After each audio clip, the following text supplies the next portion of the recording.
সম্মানিত friends and followers, আসসালামু আলাইকুম। আজ আপনাদের সাথে শেয়ার করব কিছু ডিমের পিঠার ডিজাইন।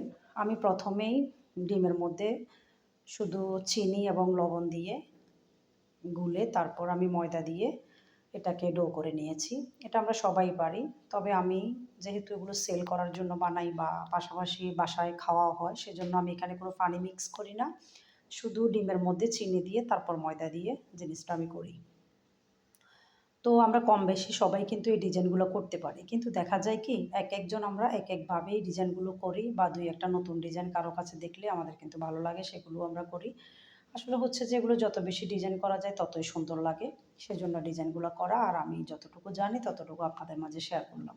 সব কিছু ভিডিও করিনি, দুই একটা যতটুকু সম্ভব করেছি। হাজারো ডিজাইন করা যায়, হাজারো ডিজাইন তো আর একই ভিডিওতে ধারণ করা যায় না। তো আমি সিঙ্গার বাংলাদেশ লিমিটেডে জব করি। আমি একজন ট্রেনার। আমি সেলাই, ফ্যাশন ডিজাইন এবং ব্লক বাটিকের কাজ শিখাই, পাশাপাশি কুশির কাজ শিখাই এবং কুশির ড্রেস সেল করি।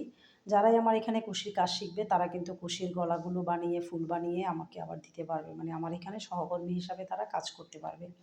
পাশাপাশি যারা সেলাই শিখে তাদেরকে কিন্তু আমি আমার ট্রেনিং সেন্টারে কাজ করার সুযোগ করে দিই, কারণ আমাদের হিউজ পরিমাণ অর্ডার থাকে, একা সব কিছু সামাল দেওয়া সম্ভব হয় না, সেই ক্ষেত্রে আমাদের কিন্তু সহকর্মীর প্রয়োজন হয়।